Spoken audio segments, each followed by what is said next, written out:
di saat evakuasi mandiri pertama itu teman-teman EMT itu akan melakukan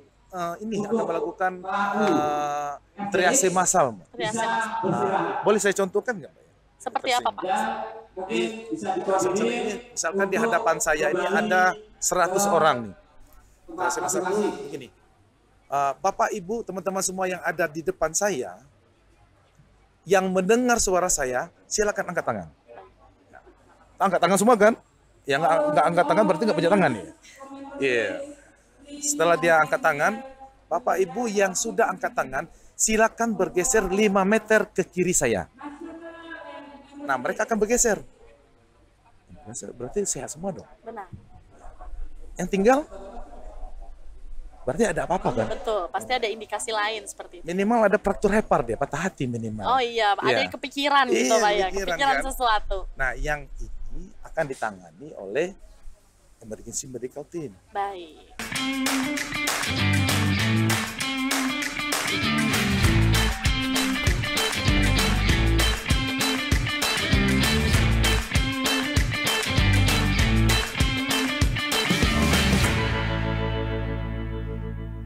Halo, apa kabar sahabat Tangguh? Kembali lagi di podcast BNPB, tentunya edisi Ardex 2023. Karena saat ini kita sudah berada di dunia luar, sudah ada tenda-tenda di sini, dan di sini teman-teman dari ASEAN sudah aktif banget bermain untuk persiapan gladi posko dan gladi lapangan. Dan kita akan berbincang-bincang lebih lanjut terkait kegiatan Ardex, dan tentunya sahabat Tangguh tetap terus update bencana, jangan tunggu jadi korbannya.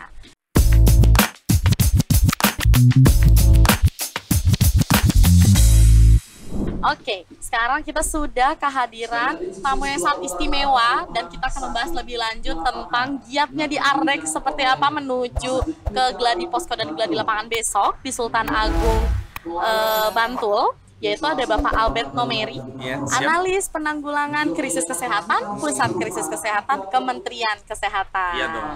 Selamat siang Bapak Albert. Selamat siang. Boleh disapa dulu sahabat Tangguh, Pak? Saya baru mau minta waktu untuk menyapa sahabat Tangguh. Silahkan Pak, langsung aja disapa. Oke sahabat Tangguh, saya Albert Nomeri. Saya sekarang sedang berada di dunia yang berbeda. Saya boleh salam juga sama teman-teman penanggulangan krisis nggak ya? Boleh, gimana Pak salamnya Pak? Oleh teman-teman penanggulangan krisis se-Indonesia, nih temanmu nih sekarang lagi ditanya-tanyain sama Mbak Ranti ini. Halo teman-teman, tetap semangat ya, tetap semangat, jiwa raga kita untuk Indonesia. Betul sekali, wih keren banget. Pasti teman-teman pusat krisis juga paling semangat ya, apalagi kita melihat mau latihan bareng bukan cuma di dalam negeri, tapi kita latihannya bareng ASEAN nih Pak. Dan mau mulai nanti tanya-tanya nih Pak Albert, kira-kira gimana Pak persiapannya sampai hari ini? Kita mengingat kalau persiapan Ardex ini kan panjang ya Pak, dan benar-benar tinggal besok nih Pak, kita sudah mau gladi posko dan gladi lapangan. Persiapan dari tim IMT dan tim dari Puskris sendiri bagaimana Pak? Pertama saya berdebar. Berdebar-debar, bukan karena ada saya ya Pak? Iya, karena ada kamu. Kalau yang lain nggak berdebar. Ya iya, gimana Pak perasaannya dan persiapannya tentunya? Oke, saya cerita dari semenjak teman-teman ASEAN ya, member ASEAN itu menghubungi kita dan BNPB menghubungi kita sudah melakukan merespon karena latihan ini menentukan kapasitas kita saat di waktu yang sebenarnya saat kejadian bencana. Jadi pertama kita koordinasi dengan BNPB, kemudian kita minta kira-kira apa sih yang dibutuhkan pusat krisis di. Setelah kita tahu, kita koordinasi karena pusat krisis itu adalah leader. Kemudian kita punya pelaksana dan wilayah mereka masing, itu Dinkes Provinsi dan Dinkes Kabupaten. Nah, Dinkes Provinsi dan Dinkes Kabupaten ini kita kontak bahwa ada kegiatan di sini, dan alhamdulillahnya teman-teman Dinkes Provinsi Kabupaten merespons sekali ini Mbak Ranti. Dan Jadi, sangat antusias iya, ya. karena dia merasa gini, wah ini akan latihan sama orang-orang asing nih ya. Betul sekali. Jadi mereka mau lihat nih, membandingkan juga sih, membandingkan kapasitasnya daerah dengan orang asing. Kita persiapan, kemudian kita ikutin schedule-nya BNPB. Yang jelas ada penekanan sama teman-teman provinsi, ya, respon sebaik-baiknya. Kepala Pusat Krisis, Kepala Pusat Krisis sempat datang ke provinsi DIY, kemudian Kabupaten Bantul. Ketemu sama kepala dinasnya untuk minta respon yang bagus untuk memfasilitasi tentang kesehatan saat Ardek ini bagaimana, dan alhamdulillah lagi ya kepala dinasnya siap untuk menyukseskan ini semua ya Pak ya. Dan boleh juga dijelaskan nih Pak, kira-kira tadi tentang kesiapan dan dukungan, kalau sekarang tentang sumber daya yang dikerahkan, personilnya berapa Pak, dan juga apakah ada peralatan-peralatan lainnya yang tentunya juga sudah memenuhi standar untuk kita bisa mendukung, agar kita sebenarnya juga bisa melihat situasi yang sebenarnya, kita latihan sebenarnya. Kira-kira gimana Pak dukungan? Kalau dukungan kita sudah sangat all out sekali ya. Pak Kepala Pusat Krisis ya, Pak Menkes juga sudah monotif Kepala Pusat Krisis arahannya, respon, kemudian kerjasama yang bagus, kemudian diteruskan oleh Kepala Pusat Krisis. Sekarang Kepala Pusat Krisis kita ada Dr. Sumarjaya ya. Mereka Kepala Pusat Krisis ini sangat gerak cepat. Ya, apa sih yang harus kita butuhin untuk yang harus kita bantu untuk Ardek ini? Jadi kebutuhannya kita bagi dua nih. Ada kapasitas pusat, kemudian ada kapasitas daerah yang ini. Nah, kapasitas pusat karena pusat krisis ini diciptakan hanya untuk leader, untuk memimpin di saat situasi di lapangan. Saya diperintahkan oleh Pak Kepala Pusat Krisis untuk menjadi koordinator kesehatan di lokasi Ardek ini.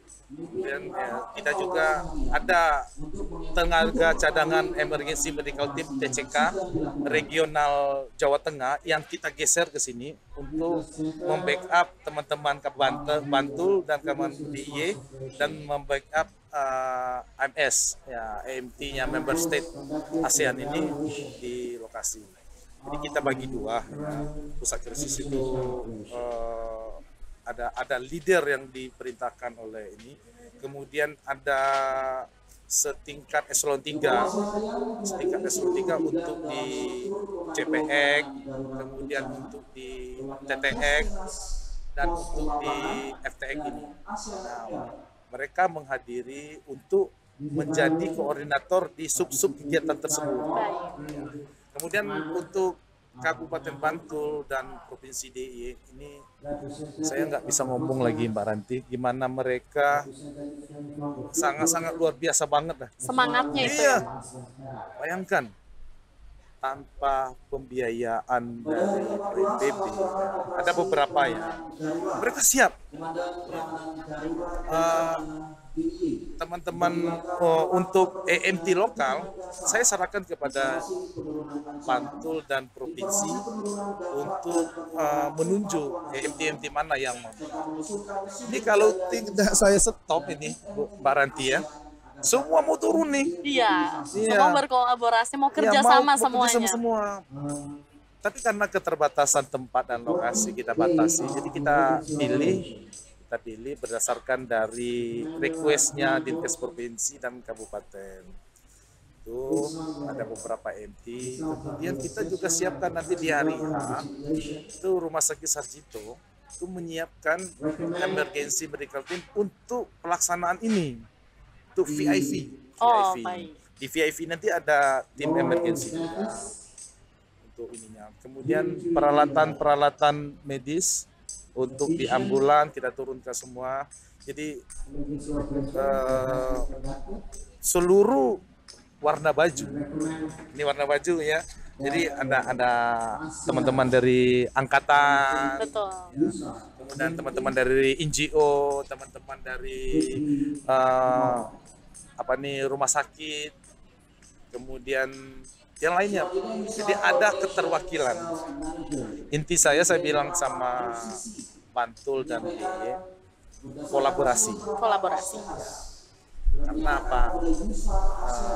Kita nggak bisa bergerak sendiri. Betul, karena bencana ini urusan bersama, penanganan pun adalah urusan bersama. Ya. Betul sekali. Nah, jadi kolaborasi itu termasuk teman-teman EMT-nya AMS ini, member state ini, Barat ya. Ini saya bocorin ya, tapi nggak usah kasih tahu yang lain ya. Oh benar, sahabat tangguh, Ya, jangan kasih tahu jangan siapa-siapa. kasih tahu yang lain. Biar kita aja yang tahu. Kita ya, aja yang sahabat tahu. tangguh. Kita aja yang tahu bahwa Bantul ini juga Dinkes Kabupaten Bantul ini juga memfasilitasi EMT AMS ini.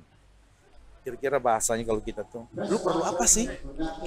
Lu perlu apa? Ditawarkan ya Pak. Oh, iya dong. Lu perlu apa? Oh. Dijawab oleh teman-teman Nes. Emang lu ada? Ya. Jadi Dinkes Kabupaten itu meresponnya, kamu perlu apa? Dan bisa diakomodir Iya seperti dong. itu. Dan bisa didukung. Ya. Kemudian yang lebih ininya lagi, pas waktu main, kita menahan diri ini dulu. Menahan diri segini. Menahan diri ini, oh kita persilakan EMT member state ini, pilih dong yang mana kamu suka. Mau main di MOV-nya mana, mau main di rumah sakit lapangan, mau main di operasi SAF, silakan. Kita fasilitasi. Jadi diberikan juga kebebasan untuk tentunya berekspresi dalam artian menjalankan SOP namun memilih skenario-nya Iya. seperti itu ya Pak ya. Kita karena kalau nanti takutnya kita takut kalau kita tunjuk mereka nggak suka kan, jadi oh Indonesia yang kena kan, oh Indonesia main di Indonesia kita dipaksain kayak gitu misalnya ya. Betul. Kita suruh EMT AMS-nya silakan.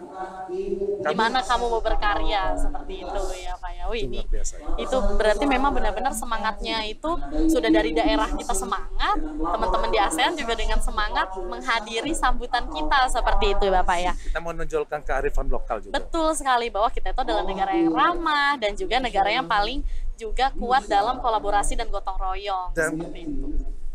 Indonesia orangnya cakep-cakep. Wih, kira-kira siapa Pak yang cakep? Oke, Meranti lah. cakep-cakep kayak kita lah ya, sahabat tangguh. Saya gagal fokus nih ngadapin sesekali saya ngadap ke kamera saya.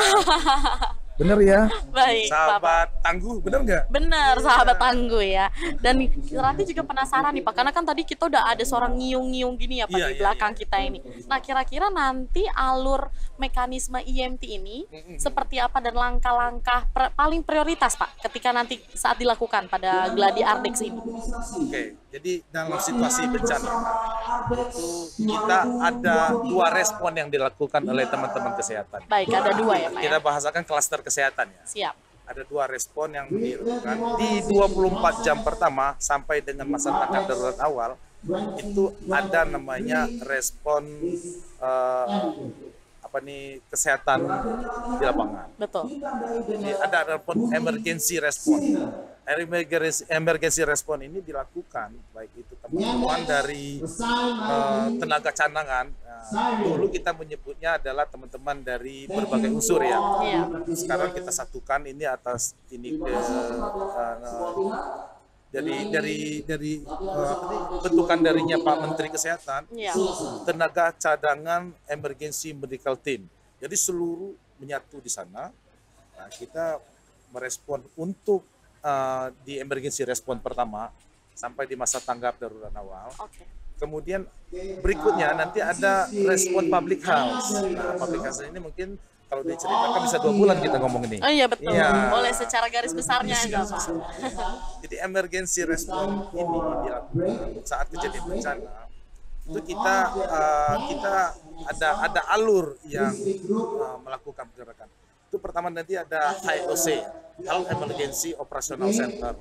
Itu kalau dalam bahasa tubuh kita ini, kalau kita asumsi dengan tubuh, HOC itu adalah otak kita. HOC adalah otak. Kemudian ada EMTCC. Nah, EMTCC itu adalah naluri untuk perintah. Kemudian kalau EMT-nya itu adalah tangan, kaki kita, mata. Misalnya kayak gini nih. Ini LHS membentangkan kedip mata. Saya kedip mata sama Betul. Mbak Rantinya. Jadi HOC itu, program HOC itu adalah otak dari penanggulangan bencana untuk bidang kesehatannya. Jadi seluruh perintah, seluruh advis itu dari sana. Kemudian dari HOC nanti akan memerintah ke MTCC. Nah, MTCC ini nanti yang memerintah seluruh EMT yang ada di lapangan. Nanti itu namanya sistem komando ya, Mbak Ranti. Sistem komando. Jadi MTCC memerintah, misalnya, nih Rumah Sakit Sarjito, kamu ke operasi 1, di sana ada korban, laporan dari UCC, ada korban itu, kamu respon itu, oke siap berangkat. Dan setelah kepulangan itu nanti akan EMT itu akan melapor ke MTCC. Betul. Kita sudah dilaksanakan, korban sudah kita rujuk, dan kita kembali ke staging area. Ada alur sistem dan komando. Ada sistem komandonya, betul. Dan untuk dari penanganan sendiri, apakah nanti juga saat di skenario Gladi ini ada seperti evakuasi korban, lalu juga apakah ada triase dan seperti itu Pak? Ada langkah-langkah lainnya, dan kira-kira seperti apa sih Pak gambaran ketika tim Indonesia ini menerima bantuan IMT dari ASEAN? Ini kita pengen tahu juga Pak sebenarnya. Ini mau tahu aja atau mau tahu banget? Mau tahu banget sih Pak kayaknya. Jadi ada beberapa move yang akan dilakukan. Jadi kita simulasi ini menggambarkan situasi yang sebenarnya, bahwa yang kejadian sebenarnya kita simulasikan di sini. Jadi mereka nggak berubah pemahaman mereka saat benar-benar ada di lapangan. Di saat evakuasi mandiri pertama itu teman-teman EMT itu akan melakukan triase massal. Boleh saya contohkan nggak? Seperti apa Pak? Misalkan di hadapan saya ini ada 100 orang nih. Nah, saya misalkan begini, Bapak Ibu teman-teman semua yang ada di depan saya, yang mendengar suara saya, silakan angkat tangan. Angkat tangan semua kan? Yang nggak angkat tangan berarti nggak punya tangan ya. Iya.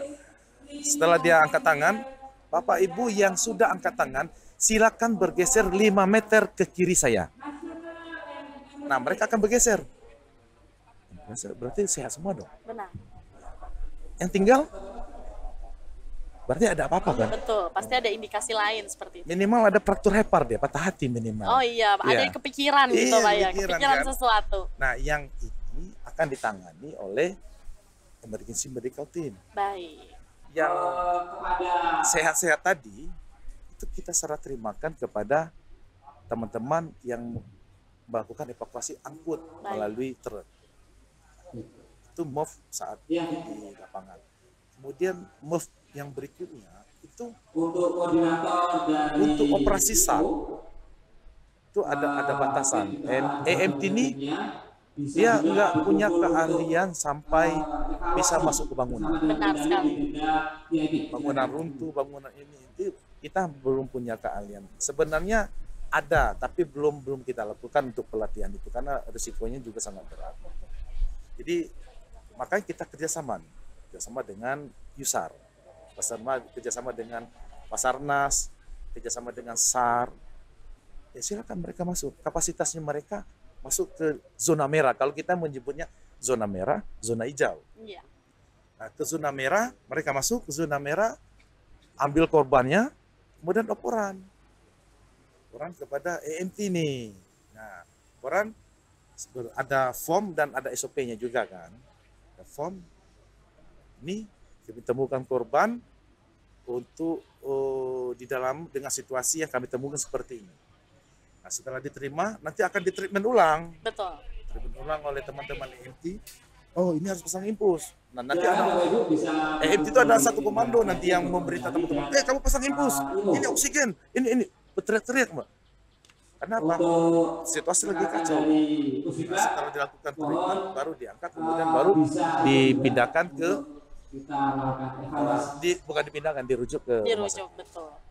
Kemudian ada penanganan di pengungsian, ada trauma healing, dukungan kesehatan jiwa, kemudian pemeriksaan kesehatan di pada intinya ya kita memastikan bahwa pelayanan kesehatan di pengungsian itu berjalan dengan baik. Wah, berarti memang ada beberapa move dari kondisi yang chaos di tempat yang memang terdapat tanggap darurat berat dan juga dari lokasi pengungsian sendiri. Dan ini jadi nggak sabar juga kita mau lihat nanti performance-nya teman-teman seperti itu. Dan boleh nih Pak, yang terakhir untuk harapannya sendiri dan pembelajaran yang kira-kira Indonesia bisa mengambil, khususnya teman-teman IMT yang ada di Indonesia. jadi saya belum ada jawab. Ada satu yang belum jawab, termasuk karena IMT luar. Oh iya siap, Apa benar. karena waktunya terbatas? Sepertinya karena saya juga sabar ngeliat Bapak perform sih gitu. Boleh Pak dilanjutkan sedikit? Ya, sedikit aja untuk IMT yang luar yang masuk itu ada SOP yang mereka harus patuhi. Betul. Pertama dia harus mengirim pemberitahuan. Kita akan memberikan bantuan. Mereka tidak akan masuk kalau tidak kita perintah. Nah, intinya seperti itu. Ada persyaratan yang mereka mau masuk. Persyaratan, kemudian kalau persyaratannya cukup dan memang ini dan sesuai dengan ya, Indonesia punya, mereka boleh masuk. Kalau enggak tuh nggak boleh masuk. Baik, berarti memang ada beberapa regulasi yang juga harus kita sama-sama saling menempatinya seperti itu. Latihan ini kan latihan ini menyatukan antara SASOP dan SOP. Betul sekali. Menyatukan Gimana caranya kita bisa mengadaptasi keduanya, Iya. dan menyelaraskannya seperti itu ya Pak. Ya? Kayaknya Mbak lebih tahu. Enggak, justru saya tahu karena tadi saya ngeliat Bapak lagi gitu main gitu. Bener. Dan boleh nih Pak, kira-kira saya penasaran juga, kira-kira setelah dari latihan ini, ke depannya apa yang diharapkan juga untuk teman-teman IMT yang ada di Indonesia khususnya, dan teman-teman IMT yang mendukung juga di daerah? Ini pertama pembelajaran ARDEK ini untuk lokal kabupaten ya. Nah, harapan kita bahwa respon bencana itu tidak kenal waktu. Betul sekali. Jadi respon itu apalagi teman-teman EMT. Teman EMT ini adalah respon pertama. Kalau teman-teman EMT tidak melakukan respon secepat mungkin, maka korban akan lebih banyak. Betul sekali. Dan itu adalah tanggung jawab teman-teman EMT ini. Betul sekali. Saya agak penekanan ini nih, penekanan tanggung jawab teman-teman EMT. Nah, ada rasa beban di sana kalau kita tidak merespon itu secara cepat. Nah, untuk secara umum teman-teman EMT, pertama jangan pernah merasa puas dengan ilmu yang kita punya. Selalu cari tahu, Cari selalu tahu gali terus. lagi. Karena penanganan korban di bencana itu dan situasi saat terjadi bencana itu saya sebut situasi yang Kita tidak nggak bisa prediksi juga, Ya. betul. saya menyebutnya dengan bahasa gini, itu unik. Karena apa? Selalu berbeda-beda di Iya. setiap kejadian. Benar. Gempanya sama, jumlah orangnya sama, korbannya sama, petugasnya lagi studi banding di jamnya sama, harinya sama. Yang kemarin nggak hujan, ini hujan lebat. Betul. Jadi situasinya juga akan berubah seperti Iya, itu. Ya? unik. Nah, itu. Jadi tetap semangat, jangan pernah kendor dengan keadaan. Terus semangat. Saya cuma minta kepada teman-teman MT di Indonesia pada semangat ya, kita satukan seluruh yang ada dalam diri kita untuk Indonesia. Pastinya, dan semuanya pasti yang tidak sempat ikut di Ardex, karena besok juga akan di live streamingkan langsung. Pasti semua IMT yang ada di seluruh Indonesia juga akan melihat performa teman-teman IMT yang akan hadir di Ardex. Tapi lihat saya juga ya. Iya betul, nanti kan langsung kita lihat saya nih mau Bapak nih. menyapa mak saya, boleh nggak ya? Mak saya bos apa? Mau disuruh nggak boleh? Halo mak. Boleh, pasti nanti mamanya juga akan bangga gitu ya Pak ya. Terima kasih banget Bapak Albert sudah bisa meluangkan waktu sibuknya untuk ngobrol sama kita, dan semoga Pak Albert tetap sehat dan semangat selalu bersama tim. Siap. Teman-teman juga ya yang di Indonesia, salam tangguh, sehat. Salam tangguh. Salam tangguh. Oke, sahabat tangguh, seneng banget rasanya kita udah bisa ngobrol dengan beberapa pelaku yang menjadi pemain langsung di Ardex 2023.